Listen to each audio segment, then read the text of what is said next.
தந்தை, மகன், தூய ஆவியாரின் பெயராலே ஆமென். முதல் வாசகம். கடவுள் ஆதாமை ஏதேன் தோட்டத்திலிருந்து வெளியே அனுப்பிவிட்டார். தொடக்க நூலிலிருந்து வாசகம். அதிகாரம் 3. இறை வார்த்தை 9 முதல் 24 முடிய. அந்நாள்களில் ஆண்டவராகிய கடவுள் மனிதனை கூப்பிட்டு, நீ எங்கே இருக்கின்றாய் என்று கேட்டார். உன் குரல் ஒலியை நான் தோட்டத்தில் கேட்டேன். ஆனால் எனக்கு அச்சமாக இருந்தது, ஏனெனில் நான் ஆடையின்றி இருந்தேன். எனவே நான் ஒளிந்து கொண்டேன் என்றான் மனிதன். நீ ஆடையின்றி இருக்கின்றாய் என்று உனக்குச் சொன்னது யார்? நீ உண்ணக்கூடாது என்று நான் விலக்கிய மரத்திலிருந்து நீ உண்டாயோ என்று கேட்டார். அப்பொழுது அவன், என்னுடன் இருக்கும்படி நீர் தந்த அந்த பெண் மரத்தின் கனியை எனக்கு கொடுத்தாள், நானும் உண்டேன் என்றான். ஆண்டவராகிய கடவுள், நீ ஏன் இவ்வாறு செய்தாய் என்று பெண்ணை கேட்க, அதற்கு பெண், பாம்பு என்னை ஏமாற்றியது, நானும் உண்டேன் என்றாள். ஆண்டவராகிய கடவுள் பாம்பிடம், நீ இவ்வாறு செய்ததால் கால்நடைகள், காட்டு விலங்குகள் அனைத்திலும் சபிக்கப்பட்டிருப்பாய். உன் வயிற்றினால் ஊர்ந்து உன் வாழ்நாள் எல்லாம் புழுதியை தின்பாய். உனக்கும் பெண்ணுக்கும் உன் வித்துக்கும் அவள் வித்துக்கும் பகையை உண்டாக்குவேன். அவள் வித்து உன் தலையை காயப்படுத்தும், நீ அதன் குதிங்காலை காயப்படுத்துவாய் என்றார். அவர் பெண்ணிடம், உன் மகப்பேற்றின் வேதனையை மிகுதியாக்குவேன், வேதனையில் நீ குழந்தைகள் பெறுவாய். ஆயினும் உன் கணவன் மேல் நீ வேட்கை கொள்வாய், அவனோ உன்னை ஆள்வான் என்றார். அவர் மனிதனிடம், உன் மனைவியின் சொல்லைக் கேட்டு உண்ணக்கூடாது என்று நான் கட்டளையிட்டு விலக்கிய மரத்திலிருந்து நீ உண்டதால் உன் பொருட்டு நிலம் சபிக்கப்பட்டுள்ளது. உன் வாழ்நாளெல்லாம் வருந்தி அதன் பயனை உழைத்து நீ உண்பாய். முட்செடியையும் முட்புதரையும் உனக்கு அது முளைப்பிக்கும். வயல்வெளி பயிர்களை நீ உண்பாய். நீ மண்ணிலிருந்து உருவாக்கப்பட்டதால் அதற்கு திரும்பும் வரை நெற்றி வியர்வை நிலத்தில் விழ உழைத்து உன் உணவை உண்பாய். நீ மண்ணாய் இருக்கிறாய், மண்ணுக்கே திரும்புவாய் என்றார். மனிதன் தன் மனைவிக்கு ஏவாள் என்று பெயரிட்டான், ஏனெனில் உயிருள்ளோர் எல்லாருக்கும் அவளே தாய்.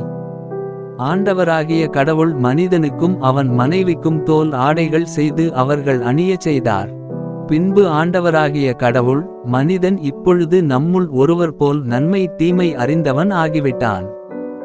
இனி அவன் என்றென்றும் வாழ்வதற்காக வாழ்வின் மரத்திலிருந்தும் பறித்து உண்ண கையை நீட்டிவிடக் கூடாது என்றார்.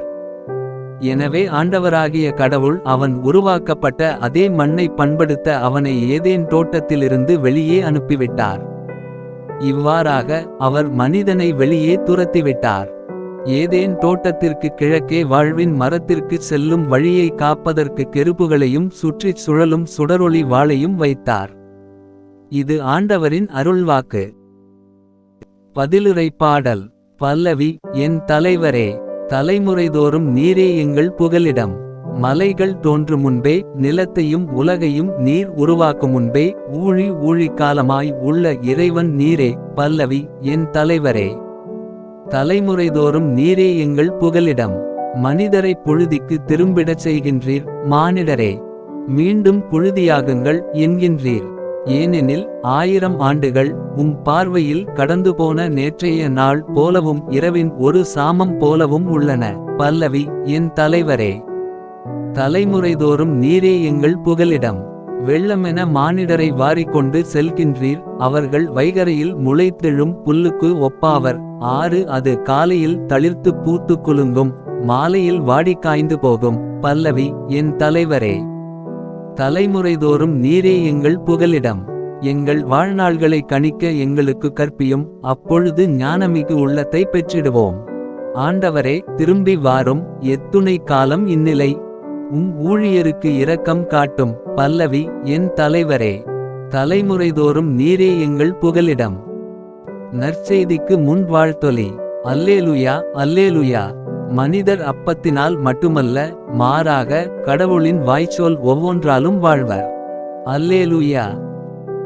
நற்செய்தி வாசகம். திரளான மக்கள் வயிறார உண்டார்கள். மார்க்கு எழுதிய தூய நற்செய்தியிலிருந்து வாசகம். அதிகாரம் 8. இறை வார்த்தை 1 முதல் 10 முடிய. அக்காலத்தில் மீண்டும் பெருந்திரளான மக்கள் கூடியிருந்தார்கள். உண்பதற்கு அவர்களிடம் ஒன்றுமில்லை. இயேசு தம் சீடரை வரவழைத்து அவர்களிடம், நான் இம்மக்கள் கூட்டத்தின் மீது பரிவு கொள்கிறேன். ஏற்கெனவே 3 நாள்களாக இவர்கள் என்னுடன் இருக்கிறார்கள். உண்பதற்கும் இவர்களிடம் எதுவுமில்லை. நான் இவர்களை பட்டினியாக வீட்டிற்கு அனுப்பி விட்டால் வழியில் தளர்ச்சி அடைவார்கள். இவர்களுள் சிலர் நெடுந்தொலையிலிருந்து வந்துள்ளனர் என்று கூறினார். அதற்கு அவருடைய சீடர்கள், இப்பாலைநிலத்தில் இவர்களுக்கு போதுமான உணவு அளிப்பது எப்படி என்று கேட்டார்கள். அப்போது அவர் அவர்களை பார்த்து, உங்களிடம் எத்தனை அப்பங்கள் உள்ளன என்று கேட்டார். அவர்கள் 7 என்றார்கள். தரையில் அமர மக்களுக்கு அவர் கட்டளையிட்டார். பின்பு அந்த 7 அப்பங்களையும் எடுத்து கடவுளுக்கு நன்றி செலுத்தி பிட்டு பரிமாறும்படி தம் சீடர்களிடம் கொடுக்க அவர்களும் மக்களுக்கு அளித்தார்கள். சிறு மீன்கள் சிலவும் அவர்களிடம் இருந்தன. அவற்றின் மீது அவர் ஆசி கூறி பரிமாறச் சொன்னார். அவர்கள் வயிறார உண்டார்கள். மீதியாய் இருந்த துண்டுகளை 7 கூடைகள் நிறைய எடுத்தார்கள். அங்கு இருந்தவர்கள் ஏறக்குறைய 4000 பேர். பின்பு அவர் அவர்களை அனுப்பிவிட்டார். உடனடியாக தம் சீடருடன் படகேறி தல்மனுத்தா பகுதிக்கு சென்றார். இது ஆண்டவரின் அருள்வாக்கு. உங்களுடைய பிரார்த்தனைகளையும் வேண்டுதல்களையும் நாளைய திருப்பலியில் ஒப்பு கொடுக்க விரும்புவோர் கீழ்காணும் மெயில் ஐடிக்கு உங்கள் வேண்டுதல்களை அனுப்பவும். அல்லது வீடியோவின் கீழ் கமெண்ட் செய்யவும். பிதா சுதன் பரிசுத்த ஆவியின் பெயராலே ஆமென். தின பிரார்த்தனைகளுக்காக லைக், சப்ஸ்கிரைப் மற்றும் பெல் ஐகானை கிளிக் செய்யவும்.